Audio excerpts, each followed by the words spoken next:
Nós recebemos agora nos estúdios da TV Mais o cardiologista da SOCESP Regional ABCD-MR, o doutor Kamal Júnior. Seja muito bem-vindo, doutor. Obrigada pela sua participação. Muito obrigado. Doutor, gostaria que o senhor começasse falando um pouquinho mais para a gente. A reportagem anterior acabou de falar breves sintomas, né, da diabetes, mas gostaria que o senhor contasse para a gente um pouquinho mais aprofundadamente quais são os principais sintomas. Basicamente, foi o que foi descrito na reportagem. O mais clássico do diabetes é justamente a sede excessiva, a fome excessiva e urinar muito. Esse é o clássico do diabetes.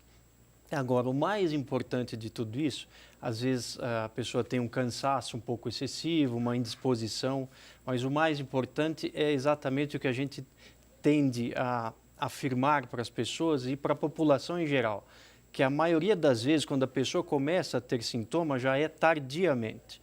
Ou seja, muitas vezes a pessoa tem o problema e não está diagnosticada. Então, este é o principal problema do diabetes e principalmente na correlação com a doença cardiovascular. Agora, doutor, o que as pessoas podem fazer para evitar ter o diabetes e principalmente os sintomas?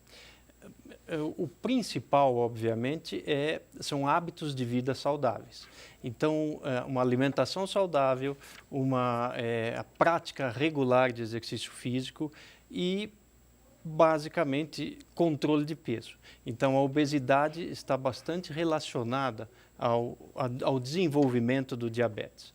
E, portanto, se você tem hábitos de vida saudáveis, como atividade física, que vai ajudar a prevenir o ganho de peso, uma alimentação saudável, rica em verduras, frutas, legumes, pouco ou quase nenhum açúcar, preferencialmente, isso vai ajudar a não desenvolver a doença.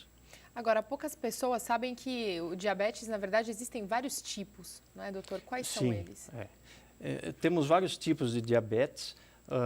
Temos diabetes que é secundário a algum outro problema no organismo, mas esses são a minoria. O principal, hoje em dia, nós dividimos em dois, que seria o diabetes tipo 1 e o tipo 2. O diabetes tipo 1, ele está relacionado normalmente a pessoas mais jovens e que têm pouca ou nenhuma produção de insulina pelo pâncreas. E o tipo 2, ele já tende a incidir em pessoas de um pouco mais de idade, normalmente acima dos 45 anos, onde o pâncreas ele é insuficiente para produzir insulina, ele produz um pouco, mas não o necessário para o transporte do açúcar para dentro da célula. Agora, doutor, qual é a relação entre a diabetes e a cardiologia? A relação é direta, né? O diabetes ele é mais um fator de risco para a doença cardiovascular, mas basicamente o diabetes ele determina o que é a base da doença cardiovascular, que é a doença aterosclerótica. Então, ela é uma doença inflamatória que predispõe à formação da aterosclerose, que é uma doença sistêmica, e essa aterosclerose ela vai determinar a formação da placa aterosclerótica no interior das artérias. E isso, com o tempo, vai prejudicar a circulação, eventualmente essa placa se rompe e obstrui o vaso. E isso determina, em qualquer local do corpo, a manifestação da falta de circulação.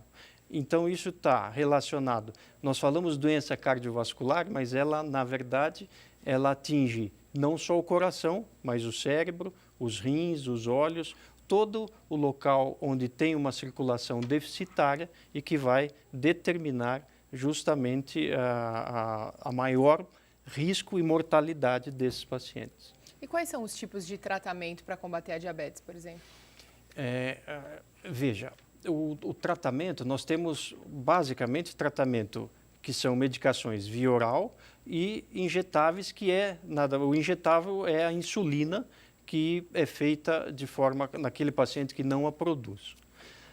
Agora, certamente o mais importante, além das medicações, é justamente o que a gente fala do tratamento não medicamentoso e que muitas vezes o paciente não se atém a isso. E isso talvez é o mais importante, que é justamente o controle dietético, o saber se alimentar, a prática regular de atividade física e combater as outras coisas associadas, com outras medicações não específicas para o diabetes, mas provavelmente, que normalmente acompanham o diabetes, que é colesterol elevado, hipertensão arterial e tudo isto que aumenta o risco da doença cardiovascular.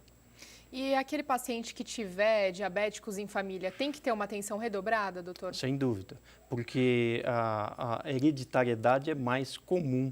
Então, o paciente que tem histórico de diabetes na família, ele tem que tomar um cuidado redobrado, ok? É muito importante isso.